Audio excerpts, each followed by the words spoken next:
mag-ingat sa pagbili ng ibon at mag-ingat din sa pagbenta ng ibon. So mga kahabi, yun po yung ating pag-uusapan sa video ito. Mapagpalang araw mga kahabi, welcome po sa ating munting channel. At kung bagong viewers ka sa channel na ito at napadaan kayo, ay humihiling ako ng favor, please subscribe my YouTube channel, Olen Aviary at iba pa. Okay po mga kahabi, so tuloy-tuloy po tayo. Ang pag-uusapan natin ngayon ay dahil sa social media na naglalabasan sa mga group, sa mga personal encounter ng ating mga kababayan at ang ating mga kahabi patungkol sa pag-aalaga ng ibon.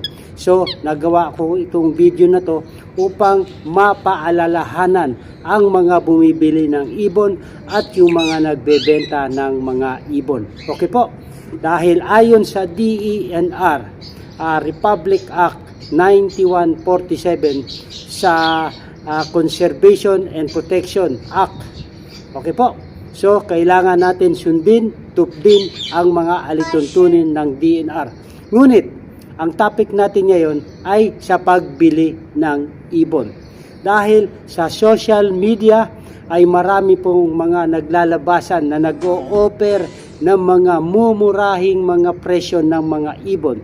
Ngunit hindi natin alam, tayo pala ay pumapasok na sa kanilang bitag. Anong bitag na ito? Na ma-scam tayo. Okay po? So yun po ang ibinibigay ko na mungkahi sa mga kahabi na gustong mag-alaga, mag-avail ng ibon na mag-ingat sa pagbili. Ang payo natin, kilalanin muna natin ang mga nagbebenta ng ibon. Okay po, kung maaari, mairekomenda ito ng mga kakilala rin natin na mag-iibon, or either ipalegit check natin ito sa mga group kung ito nga ba ay legit na breeder or seller. Okay po? So yun po ang isang magandang paalala sa mga kapwa natin mag-ibon. Tulad nito mga to, marami mga scammer na ngayon sa social media mga kahabi. So mag-ingat-ingat po tayo sa pagbili. At meron din sa pagbebenta. Mag-ingat din po tayo sa pagbebenta.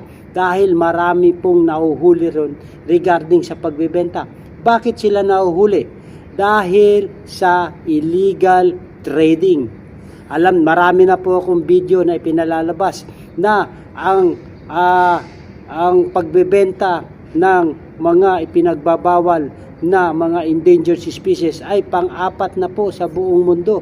So, dahil din dito ay maraming naiingganyo na magbenta din ng mga species or yung mga ibon sa mga illegal na pamamaraan. So, kung tayo ay magbebenta ng ibon, dapat po nasa tamang proseso mga kahabi, nasa tamang kapamaraanan para hindi po tayo ma-encounter ng mga maritime police or mga ahensya na nagpapatupad sa paghuli ng mga illegal trading at mga illegal possession ng mga species. Okay po? So kailangan alamin muna natin ang mga hakbang para sa atin kung tayo ay bibili ng ibon or magbebenta. Okay po mga kahabi, dahil sa social media marami nagpo-post ng mga pagbebenta ng mga ibon. Ngunit ang kanilang account pala ay peke. Okay po, minsan nag-a-advance na tayo ng payment. Tapos at pangalawang transaction, hindi na natin sila makontak. So yun, nabudol na po tayo ng mga scammer. Meron naman sa pagsusundo ng species, pagpipick up, yung rider pala kasabwat ng seller. Kukunin kunyari, magbi-video call, ito na ibibigay na ng seller doon sa rider. Ngunit itong rider naman ay hindi naman iahatid doon sa buyer. So magkasabwat pala. Kaya mag-iingat tayo. Marami tayong mga kahabi na nakaka-encounter ng ganito. Kung maaari sa pagbili ng ibon kahabi, kung maaari mag site visit tayo. Okay po. mag-site visit tayo doon sa breeder. Kung malayo naman, kumuha tayo ng legit na rider na magpipick up ng ating ibon na ma-acquire. So, sa atin po manggagaling yung rider, or mayroong magre-repair na legit rider. Actually, mga kahabi, hindi ko naman nilalahat yung mga rider natin dyan. Saludo din po ako sa mga rider natin. Dahil ito rin po yung kanilang pinagkakitaan, kanilang mga hanap buhay. Ngunit, kilalanan natin kung sino yung mga legit rider. Okay po? Dahil marami din po mga bogus na rider. Kunyari, may pasabay na ibon. Yung pala, pasabay, payment muna, pagdating sa bahay, hindi na po makakarating ang ibon natin. So, yun po ang ating mga paalala na mag-ingat tayo sa pagbili ng ibon. Sa pagbebenta naman po, kailangan kahabi, meron tayong mga dokumento na ibibigay sa buyer.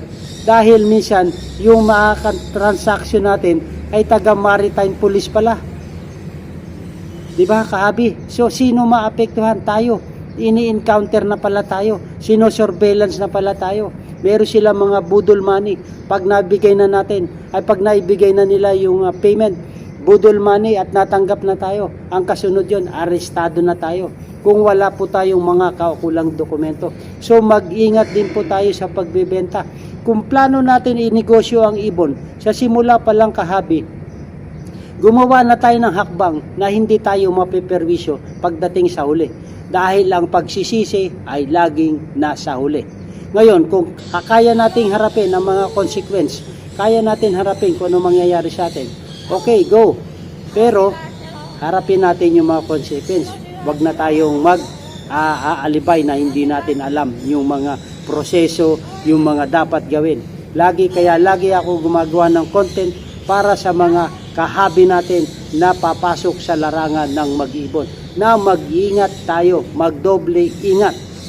Okay po, yun lagi po ang aking lakad sa mga private message ng ating mga kahabi na nagtatanong. Sabi ko na nagtatahanap sila ng mga breeder, na mga legit breeder. Ang binibigay ko, yung mga legit breeder talaga. Pero pag hindi ko kakilala ng mga breeder or hindi pa napapa-legit check, ay hindi ko po na i-recommenda.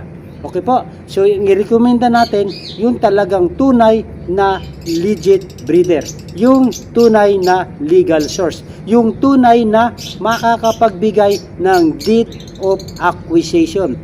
Official receipt, deed of sale, at deed of donation. Okay po? At doon naman sa bibili, kung gusto nyo na maging legalisasyon or maging legality or maging legal yung ating pag-aalaga, doon na tayo mag-acquire sa legal source. Okay po? Huwag na tayo mag-acquire sa hindi makakapagbigay ng deed of acquisition. Okay po mga kahabi. So ito lamang po ay friendly reminder sa ating mga kahabi. Dahil na marami nang nakakaapekto na itong mga bogus seller tsaka mga bogus buyer. Kunyari, matinong buyer, ngayon pala, iisahan lang din ang seller. So, dalawa po yung naapektuhan dito, mga kahabi. Yung bibili at yung nagbebenta. Okay po? So, dalawa po yung naapektuhan. Tapos, ang panghuli na maapektuhan, yung lahat ng mag-iibon. Okay po? Hope meron tayong mga natutunan regarding po sa ating topic na mag-ingat sa pagbili ng ibon at mag-ingat din sa pagbenta ng mga species. Okay po mga kahabi, at kung nagustuhan nyo itong video na to sa talakayan natin regarding po sa buhay mag-ibon, ay humingi ako ng konting pabor lamang po mga kahabi na pakisubscribe po ang ating YouTube channel, Olen Aviary at iba pa. At pakihit na po yung notification bell para ma-update po kayo sa mga video na ating i-upload regarding po sa buhay mag-ibon. Okay po, muling paalala, muling